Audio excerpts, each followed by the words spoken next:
Баршаңызға қайырлы күн, сіздермен Ақерке. Бүгін біз рулет дайындайтын боламыз. Бізге қажетті ингредиенттер: алдымен 4 жұмыртқамызды ыдысымызға жарып аламыз. 100 грамм қант қосып, миксердің көмегімен қантымыз ерігенше 5 минут көлемінде миксерлеп алуымыз қажет.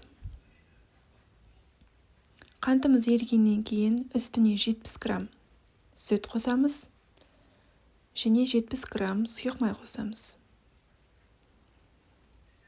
150 грамм ұнымызға 15 грамм какао қосамыз және де 1 шай қасық разрыхитель қосамыз.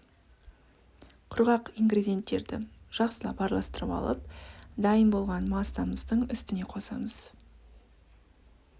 Және тағы да миксердің көмегімен жақсылап араластырып алуымыз қажет.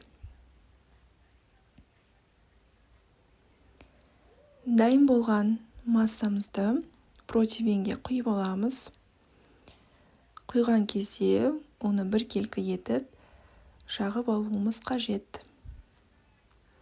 180 градуста қызып тұрған пеште 15 минут көлемінде пісіріп алуларыңыз қажет. Мінекей дайын болып шықты. Енді оның креміне көшеміз. 200 грамм творожный сыр, 100 грамм сливки, 100 грамм сахарная пудраны қосып, миксермен жақсылап араластырамыз. Және де рулетімізді теріс қаратып, яғни ішкі жағына кремімізді алдымен осылай жағамыз, кейіннен тегістеп аламыз.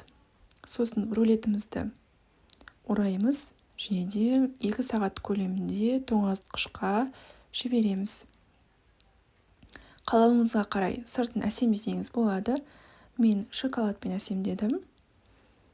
Егер де рецепт ұнаған болса, жақындарыңызбен бөлісуді ұмытпаңыз.